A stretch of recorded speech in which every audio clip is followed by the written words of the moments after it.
너희는 여호와의 말씀을 들을지어다. 너는 일어나서 산을 향하여 변론하여 작은 산들이 내 목소리를 듣게 하라 하셨나니 너희 산들과 땅의 견고한 지대들아, 너희는 여호와의 변론을 들으라. 여호와께서 자기 백성과 변론하시며 이스라엘과 변론하실 것이라. 이르시기를 내 백성아, 내가 무엇을 내게 행하였으며 무슨 일로 너를 괴롭게 하였느냐? 너는 내게 증언하라. 내가 너를 애굽 땅에서 인도해내어 종노릇하는 집에서 속량하였고 모세와 아론과 미리암을 내 앞에 보냈느니라. 내 백성아, 너는 모압 왕 발락이 꾀한 것과 부올의 아들 발람이 그에게 대답한 것을 기억하며 시딤에서부터 길갈까지의 일을 기억하라. 그리하면 나 여호와가 공의롭게 행한 일을 알리라 하실 것이니라.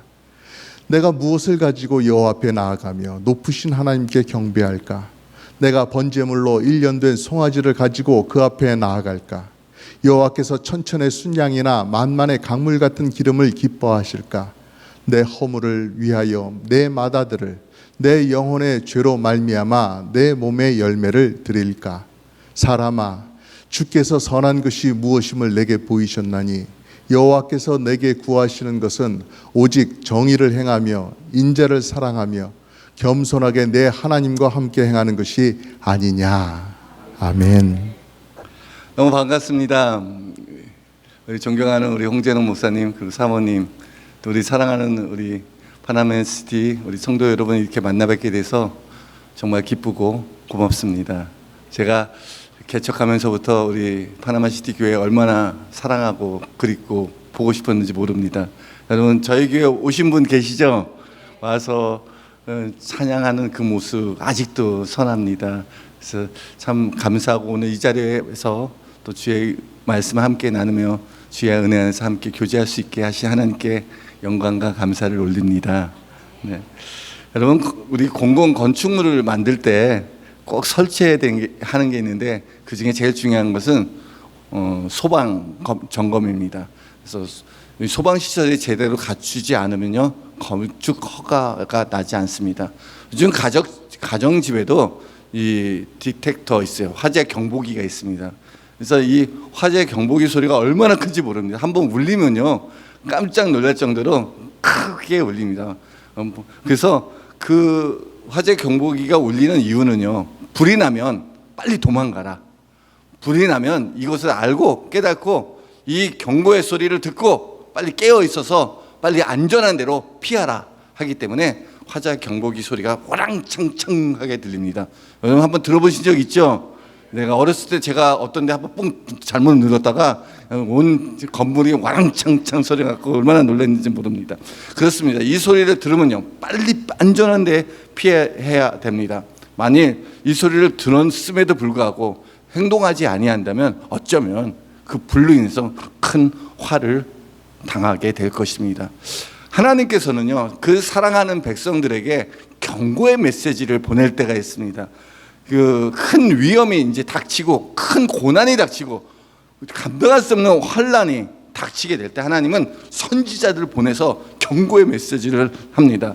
이스라엘이 멸망하기 직전에 하나님께서는 특별히 이 나라가 망하기 직전에 가장 많은 선지자들을 보내서 경고의 나팔을 불게 했습니다. 야, 지금이라도 빨리 돌아와라. 지금이라도 빨리 하나님을 찾아라.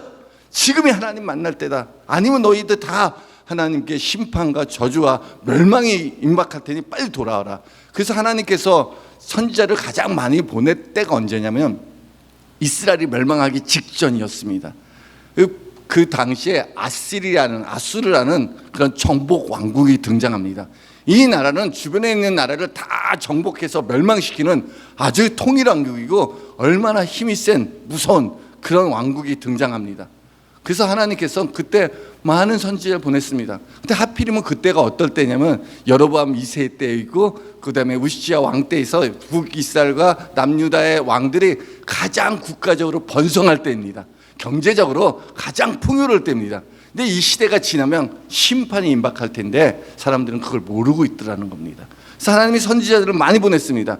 요 북이스라엘이 기원전 722년에 멸망하기 직전에 활동했던 선지자들이 있는데 그때 보냈던 선지자들이 우리가 잘 알고 있는 선지자, 이사야 선지자, 호세아 선지자, 아모스 선지자, 오늘 미가 선지자, 이분이 동시대에 활동했던 선지자입니다.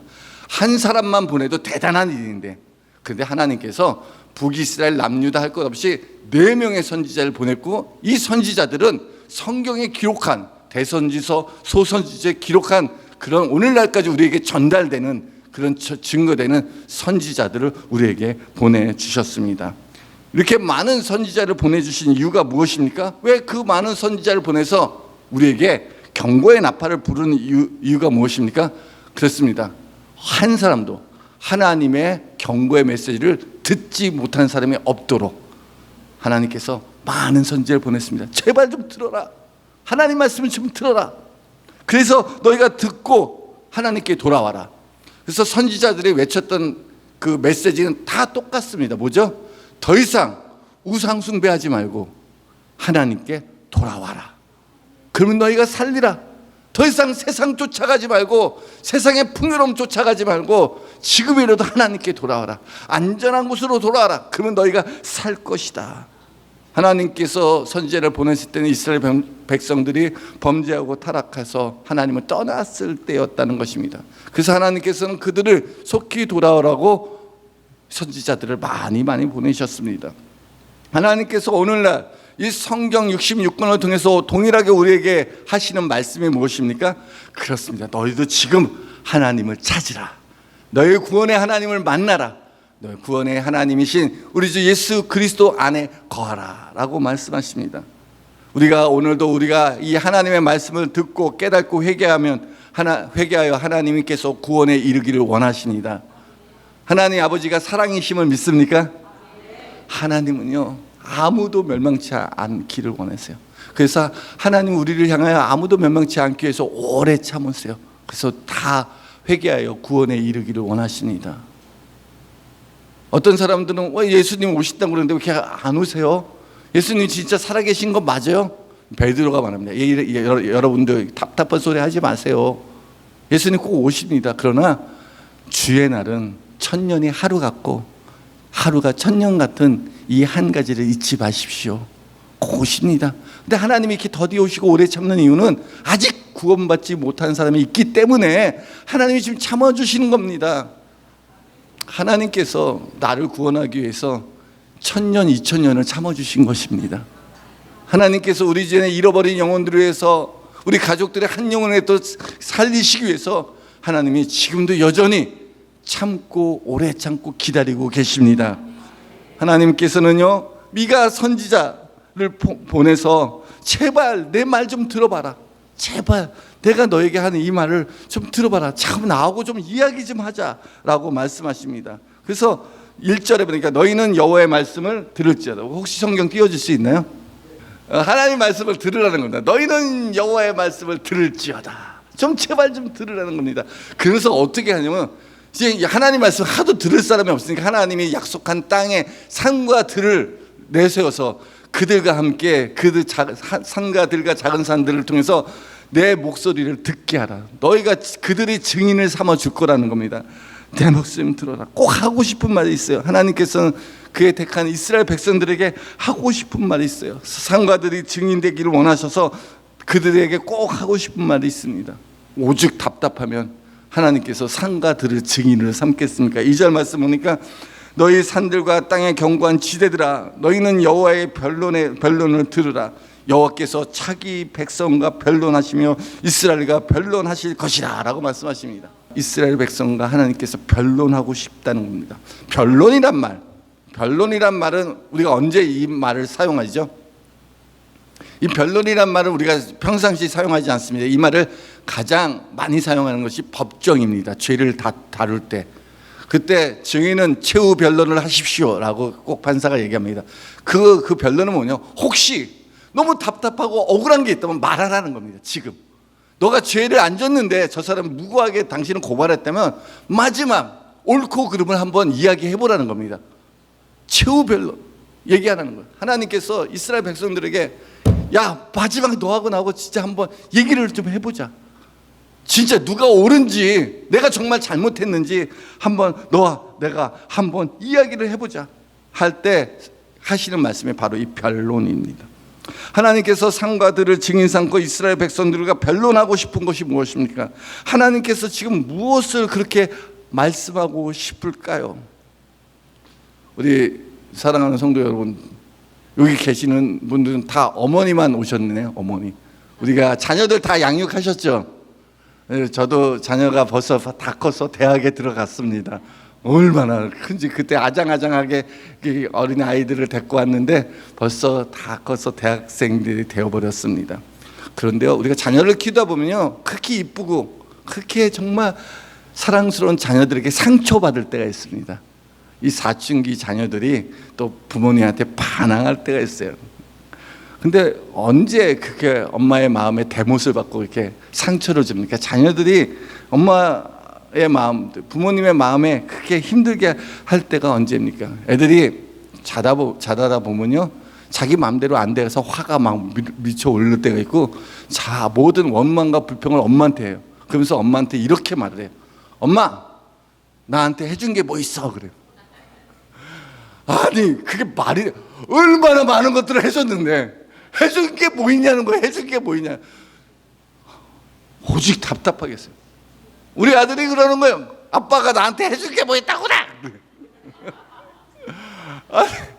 아니 세상에 해준 게 얼마나 많은데 그런 건 하나도 기억하지 못하고, 나 자기 맘대로 안 되니까 내가 너한테 얼마나 많은 은혜와 사랑을 베풀어 주었고, 내가 너를 얼마나 돌보아주고 지금도 여전히 사랑하고 있는데 왜 그걸 몰라주냐? 그 엄마의 마음을 몰라주냐?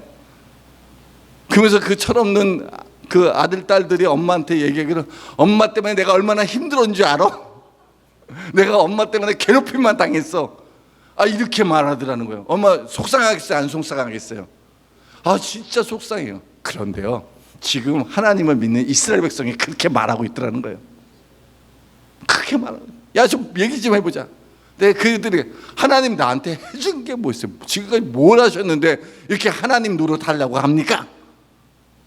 하나님 입장이 되면요, 우리도 자녀가 그러면요 정말 속 터지고 아픈데 얼마나 억울하겠어요. 근데 하나님 입장에서 생각하면 얼마나 속상하겠어요.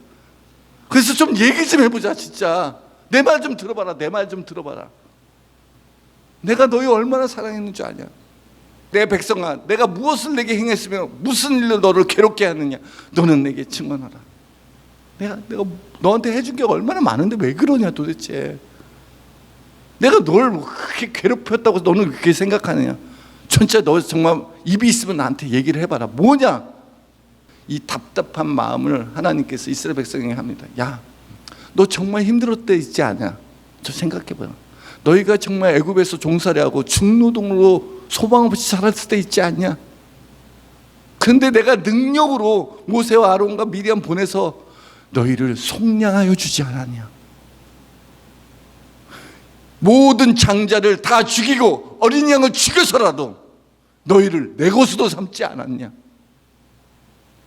너 내 것이야. 내가 너를 구속하였고 너를 지명하여 내가 너를 불렀나니 너는 내 것이야. 내가 너를 얼마나 보배롭고 존귀하게 여기며 사랑하는 줄 아느냐? 애굽을 너의 속량물로, 구스와 스바를 너의 대속물로 주지 않았냐? 그렇게 내가 너를 사랑하고 한 번도 내가 너를 떠난 적이 없지 않느냐? 광야 생활할 때 네가 신발이 부르트고 옷이 헐고 굶주려 배고파서 굶어 죽은 사람이 있었느냐?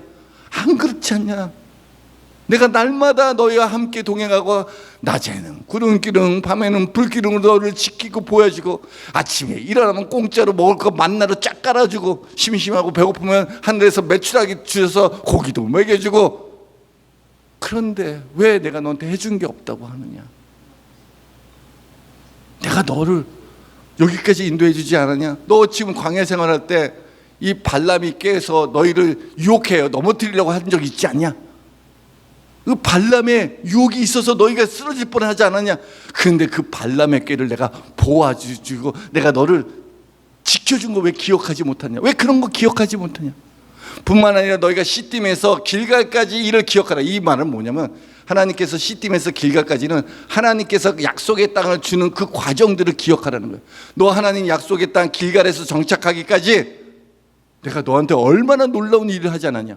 요단강 물이 갈라지고 여리고가 무너지고 가나안 땅을 정복해서 너에게 다 줬는데 너 왜 그런 건 기억하지 못하느냐. 내가 너에게 행한 그 놀라운 일을 왜 기억하지 못하느냐. 우리 하나님께서 우리에게 하시는 말씀이 바로 이런 말씀입니다. 너 왜 기억하지 못하느냐.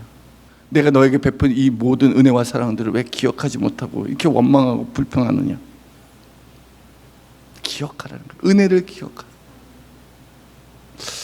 제가 이렇게 말씀을 전하면서 내 마음속에 이렇게 깊이 와닿는 게 있어요. 하나님이 나를 얼마나 사랑하셨는가. 여러분, 물이 제일 맛있을 때가 언제죠? 물이 제일 맛있을 때, 목마를 때 제일 맛있었어요. 밥이 제일 맛있을 때가 언제죠? 배고플 때 맛있어요. 아무리 지지수성찬을 깔아놔도 배부르면 하나도 맛이 없어요. 근데 너무너무 배고프면요, 그냥 밥만 줘도 너무너무 행복해요. 정말 하나님의 은혜가 정말 귀한 것, 하나님의 사랑이 가장 귀한 것 언제죠? 우리가 아까도 불렀더니 세상에서 버림받고 방황하고 정말 나를 도울 자가 아무도 없었을 때, 부모한테 버림받고 친구한테 버림받고 정말 누가 나 도와줄 사람 한 명도 없었을 때, 너무너무 배고프고 너무너무 목마른데 그때 하나님께서 내민 손 붙잡았을 뿐인데 하나님이 나를 구속하여 주시고 예수 믿게 해주셔서 오늘 귀한 우리 홍재동 목사님 같은 귀한 분 만나게 하셔서 오늘 이 자리에서 제가 여러분께 말씀 전할 수 있도록 복 주시지 않았습니까? 저는 여기 있는 것 너무너무 감사해요. 아무것도 없던 저를 하나님께서 은혜 베풀어 주셔서 공부하게 하시고 미국까지 오게 하시고 목사 되게 하셔서 목회도 하게 하고 기억하라는 거예요. 하나님께서 지금까지 인도하신 거, 하나님께서 베푸신 은혜 기억하라는 것입니다. 하나님께서 그의 백성들을 선하심과 인자하심에 따라서 의롭게 행한 일들을 기억하라. 왜 너 그런 건 기억하지 못하고 내가 해준 게 뭐 있냐, 나를 이렇게 괴롭게 하지 마십시오 하고 원망하고 불평하냐는 겁니다. 지금까지 살아온 늘 돌이켜보면요, 은혜에 감사할 것밖에 없지 않습니까? 지나온 모든 세월들 돌아보아도 그 어느 것 하나 주의 손길 안 미친 것 하나 없네. 오신실하신 주, 오신실하신 주, 내 너를 떠나지도 않으리라, 내 너를 버리지도 않으리라 약속하셨던 주님, 그 약속을 지키사 이후로도 영원토록 나를 지키시라 확신하네. 믿습니까? 제가 제일 좋아하는, 우리 노래 좋아하는 거 18번이라고 하잖아요. 제가 제일 좋아하는 찬양입니다. 근데 오늘 또 그 찬양이에요. 제가 설교 때 그 찬양 가사 써놨었거든요. 이거 부르려고.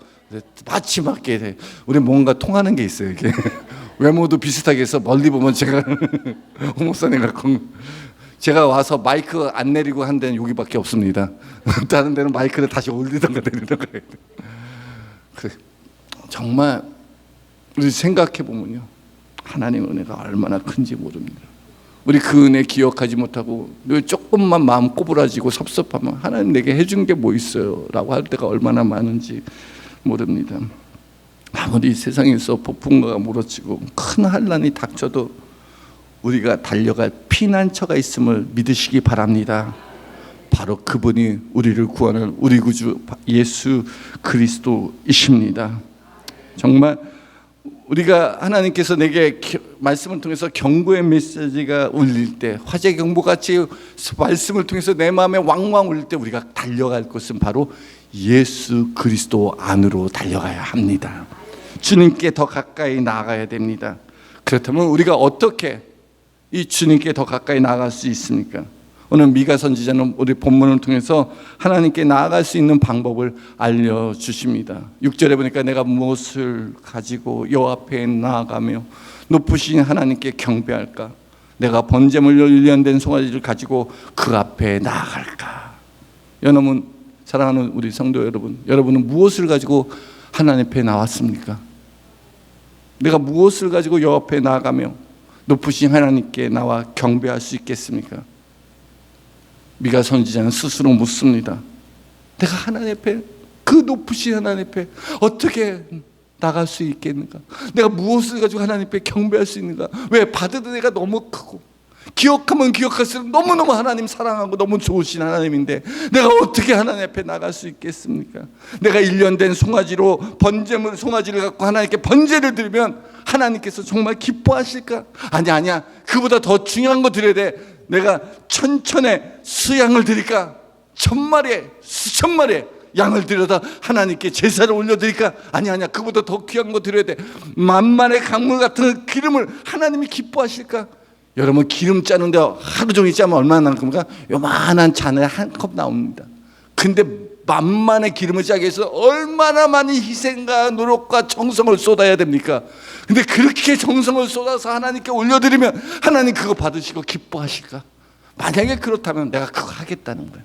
하나님이 내 번제물 좋아하고 천천의 수양 좋아하고 만만의 기름을 강물까지 들여서 하나님 기뻐하시면 그거라도 내가 하겠다는 거예요. 근데 생각해보면 정말 기뻐하실까? 이런 걸 하나님 좋아하실까? 더 생각해. 그러면 정말 내가 사랑하는 내 맏아들 정말 이 아들보다 더 소중한 게 어디 있겠습니까? 자녀 다 소중하지만 이 맏아들처럼 소중한 게 어디 있겠습니까? 내가 맏아들을 드린다면 하나님이 정말 받으시고 기뻐하실까? 아니야. 하나님께서 내 영혼의 죄악을 구속하기 위해서 내 몸에 열매를 드리면 하나님이 받으실까? 하나님 정말 기뻐하실까? 만약에 내가 이렇게 1년 된 송아지로 번제물을 드리고 천천의 수양과 만만의 기름과 내 자녀까지도 하나님께 드리면서 하나님께 경배하고 예배했는데, 만약에 이렇게 정성을 다해서 희생을 다해서 하나님을 예배했는데 만약에 하나님이 그거 기뻐하지 않고 받으시지 않으면 무슨 소용이 있겠습니까? 무슨 소용이 있겠어요? 아무 소용없는 거예요. 그냥 나만 잘나서 내 힘, 내 정성, 내 노력만 있는 것이 하나님하고는 아무 상관 없었던 거예요. 정말 그거 기뻐하실까? 내가 그렇다면 내가 그렇게라도 하나님께 드린다라는 거예요. 근데 정말 하나님이 구하고 하나님이 원하시는 것이 무엇일까요? 정말 하나님이 요구하고 원하시는 게 무엇일까요? 8절 말씀 한번 볼까요? 우리 다 같이 읽어보겠습니다. 시작. 사람아, 주께서 선한 것이 무엇임을 내게 보이셨나니 여호와께서 내게 구하시는 것은 오직 정의를 행하며 인자를 사랑하며 겸손하게 내 하나님과 함께 행하는 것이 아니냐라고 말씀하십니다. 하나님이 구하시는 것이 세 가지가 있습니다. 첫 번째, 정의를 행하라. 따라합시다. 정의를 행하라. 두 번째, 인자를 사랑하라. 세 번째, 겸손히 행하라. 하나님이 구하는 것이 세 가지인데 정의와 사랑과 겸손입니다. 이 마음 갖고 하나님 찾아오라는 겁니다. 이런 마음 갖고 하나님께 오지 않으면 천천의 수양이나 만만의 기름도, 아니 네 자식을 하나님께 드린다 해도 하나님 받으시지 않겠다는 거예요. 하나님이 이거 원하는 거예요. 정의를 행하고 인자를 사랑하고 겸손히 행하라는 것입니다. 그래서 당시에 이 선지자들도 외칩니다. 호세아 선지자가 이스라엘 백성, 타락한 이스라엘 백성들에게 뭐라고 했습니까? 여호와를 알자, 힘써 여호와를 알자. 내 백성이 지식이 없어서 망했다.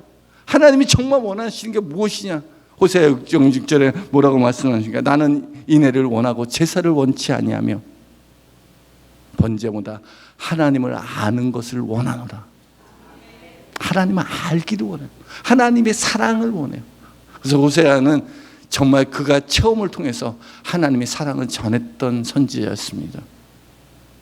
아모스 선지자는 어떻습니까? 아모스 선지자는 하나님의 공의를 선포했던 선지자입니다.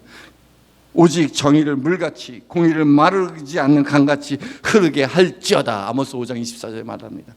야, 하나님이 공의를 얼마나 사랑하는데 정의롭게 행하라. 하나님 앞에 진실하라 외쳤던 선지자가 아모스 선지자입니다. 이사야 선지자는요, 오실 메시아, 겸손의 왕으로서 이 땅에 오실 메시아 하나이가 우리에게 오셨습니다. 다윗의 자손으로 오셨습니다. 근데 그분은요, 우리의 질고를 지고 우리의 슬픔을 담당하신 십자가에서 죽기까지 십자가에 복종하신 겸손의 왕으로 아주 낮고 낮은 베들레헴 작은 고을에서 태어나서 나귀를 타고 예루살렘에 오르신, 그래서 죽기까지 복종하신 겸손의 왕으로서 이 땅에 오신 예수 그리스도에 대해서 예언하고 있습니다. 그래서 우리가 해야 될 첫 번째 정의를 행하라. 정의가 뭘까요? 정의. 저는 정의는요, 우리가 무엇이 간데 우리가 판단하고 정의롭게 의롭게 무엇을 할 수 있어요? 그런 게 아니라 정의는 코람데오, 하나님 앞에서 진실한 것입니다. 여러분, 정의를 행하는 사람은요, 하나님을 두려워합니다. 하나님 앞에 정직하고 진실하시기 바랍니다. 그게 정의입니다. 정의는 내가 갖고 있는 기술이나 능력이 아니에요. 내가 판단하는 어떤 법을 많이 알고 있어서 이렇게 저렇게 판단하는 게, 그게 정의가 아니에요. 나는 결코 정의의 기준이 될 수 없습니다. 나는 하나님 앞에서 진실한 것밖에 없습니다. 하나님이 우리 다 보고 계시고 감찰하신 하나님이심을 믿습니까?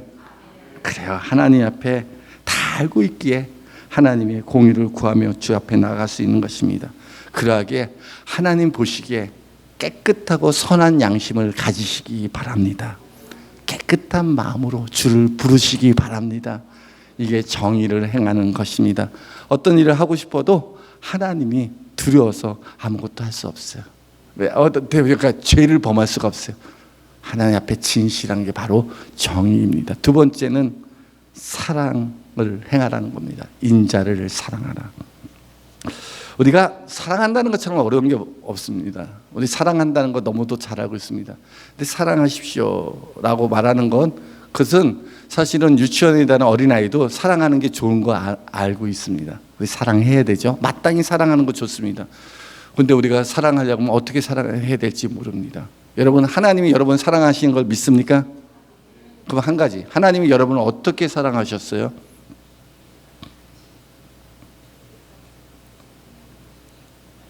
하나님께서 아들을 내어주시기까지, 죽기까지 우리 사랑하니까 그게 부담되는 거예요. 나는 죽을 수 없는데 나보고 죽기까지 사랑하느니 난 도저히 죽을 수 없는데. 근데 제가 하나님 나를 어떻게 사랑하셨습니까? 라고 여쭤봤어요. 근데 하나님이 저에게 주신 답이 딱 한 가지였어요. 한 가지가 저한테 마음에 확 와닿습니다. 내가 너를 긍휼히 여기노라. 하나님 날 사랑하는데 나를 불쌍히 여긴다는 거예요. 나 같은 사람, 아무도 불쌍히 여기지 않고 종처럼 부렸던 나를 하나님께서 나 불쌍히 여기신다는 거예요. 여인이 어찌 젖먹는 아이를 잊겠으며 자기 태에서 난 아들을 긍휼히 여기지 않겠느냐. 그들은 버릴지라도 나는 너를 잊지 아니하리라. 하나님 나 불쌍히 여겼다는 거예요. 내가 너무 속상하고 힘들어서 이불 속에서 신음하고 있고 울부짖고 있을 때 하나님 날 불쌍히 여겼다는 거예요. 제가 예수 믿고 나서 제일 처음 고백했던 기도가 그래요. 저는 모태신앙이었지만 예수님을 인격적으로 만날 때 기도했던 게 딱 이거예요. 다윗의 자손 예수여, 나를 불쌍히 여기소서. 불쌍히 여기소서. 우리는 우리 주 예수 그리스도를 통해서 주신 그 하나님의 놀라운 사랑 다 실천하지 못합니다. 근데 제가 구하는 것은 한 가지입니다. 하나님, 나 사랑하고 싶은데요, 내가 사랑할 능력이 없어요. 그러나 하나님께서 나를 불쌍히 여기신 것처럼 나도 불쌍히 여기는 마음 갖게 하여 주옵소서. 불쌍히 여기는 마음 갖게 하옵소서. 여러분, 누구를 불쌍히 여겨야 될까요? 여러분, 함께 사는 남편, 부모님, 자녀들 불쌍히 여겨주시기 바랍니다. 아유, 저런 왼수를 만나서 지금까지 내가 고생이지 하고 원망과 불평이 아니라 저 남편이 나 그래도 먹여 살리려고 새벽부터 일했구나. 저 아들, 딸들이 그렇게 이 낯선 곳에서 살려고 몸부림치면서 살아왔구나. 그러니까 힘드니까 나한테 때로는 원망도 하고 싫은 소리도 하는구나. 불쌍히 여기는 마음이 있으면요, 그때부터 좀 이해가 되면 용서가 되고, 용서가 되면 사랑도 시작되는 겁니다. 하나님 우리를 사랑하실 때 우리를 민망히 여기시고 불쌍히 여기셨습니다. 우리를 긍휼히 여기셨습니다. 긍휼이 풍성하신 하나님께서 크신 사랑으로 우리를 사랑하사 허물과 죄로 죽었던 우리를 그리스도와 함께 살려주셨습니다. 얼마나 놀랐습니까? 우리 불쌍히 여기는 마음, 가장 가까운. 그래서 하나님께서 사랑하라고 모인 곳이 바로 교회이며, 교회에서 주의 긍휼함이 넘쳐야 합니다. 여러분, 목사님 불쌍히 여겨주세요.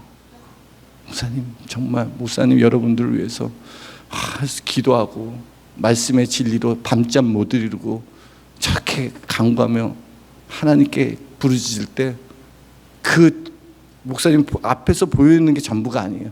빙산의 일각이고요.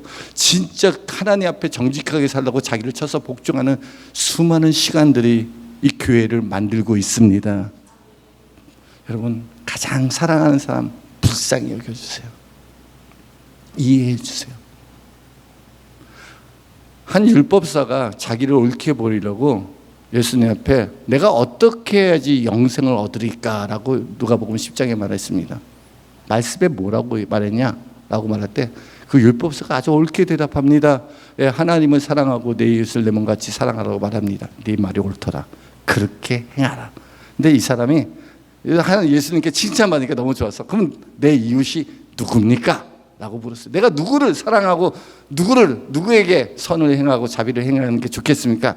라고 물었습니다. 그때 예수님이 비유를 말해요.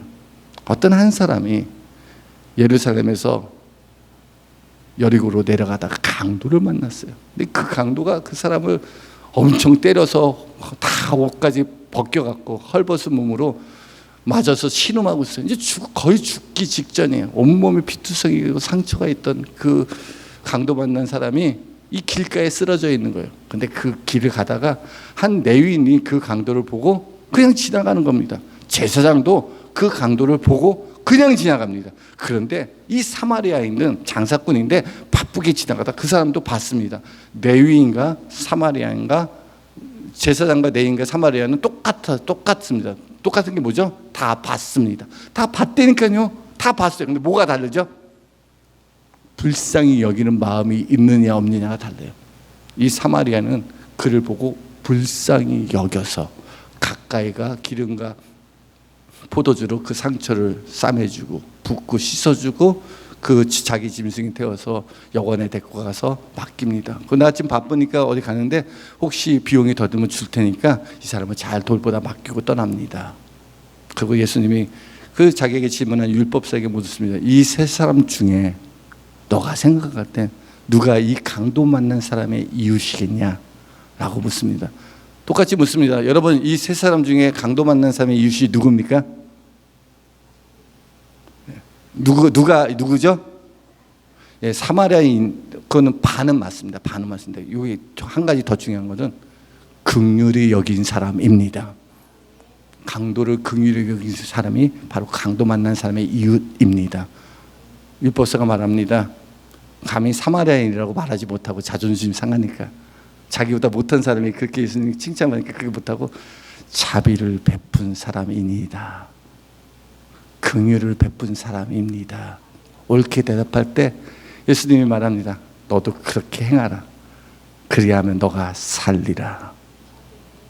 하나님 앞에 나갈 때 여러분 이 자리에 와서도 여전히 마음속에 원망과 불평이 있다면 그거 이제 십자가 앞에 내려놓으세요.